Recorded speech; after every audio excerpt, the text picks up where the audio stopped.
I'm going to be presenting fingerprints in forensic science.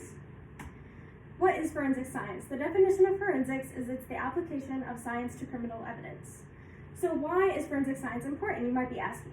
This is crucial to solving crime, and it has unique characteristics of evidence. All right, so the fingerprinting background is this guy named Francis Galton made 3 different categories: loops, arches, and whorls, and he put this all in a book called Fingerprinting. Latent prints are left on surfaces from the impression of fingerprint ridges on the oils of your hands. How are fingerprints developed, you might be asking?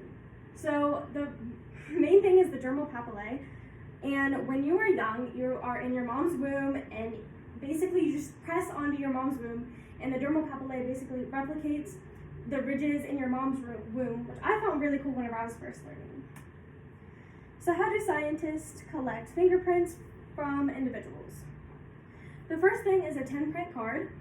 This is a card that has the first part of the top of it is your right hand, and it has your 4 fingers and then your thumb, and they're all separate boxes. And then the middle half is your left hand, the exact same way as the right hand basically, and the bottom of it has 4 fingers on the right, 4 fingers on the left, and your thumb's right in the middle, and then the top just says basically your date of birth, your name, social security number, where you live, all that fun stuff. AFACE is a program that stores all these 10-print cards, and basically it will show you what different kind of minutiae, which we'll talk about later, are in your hand and what they are like. Which places have the same kind of, which kind of people have the same minutiae and same kind of, it just kind of work right. All right, different ways to pick up fingerprints. The first way is fingerprinting powder. It's the most basic way. You just brush it very lightly, and then you push a piece of tape on it, take it off, and then you put it onto a white paper so you can see the print more easily. Another way is iodine fuming.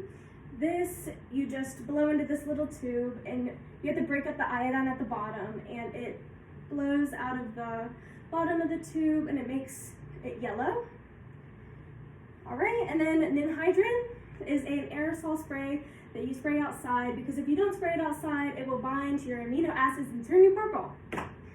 And then there's super glue fuming chamber. You just put the object that needs to be fingerprinting into the chamber, and the super glue binds to the fingerprint, and it's way easier to dust it.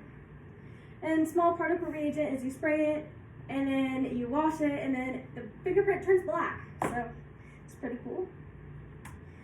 So here are class characteristics of fingerprints. You have loops, whorls, and arches.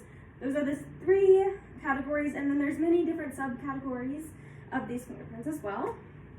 Minutiae, there's a lot of different kinds, about 150 minutiae on each finger.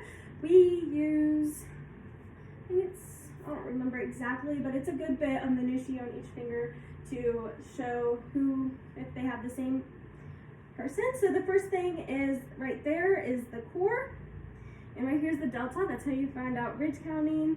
Then there's a bifurcation, which is just like a little Y. Then there's a little island, the dot. It's just very little tiny things that you need like a microscope to see. So why are fingerprints crucial to science?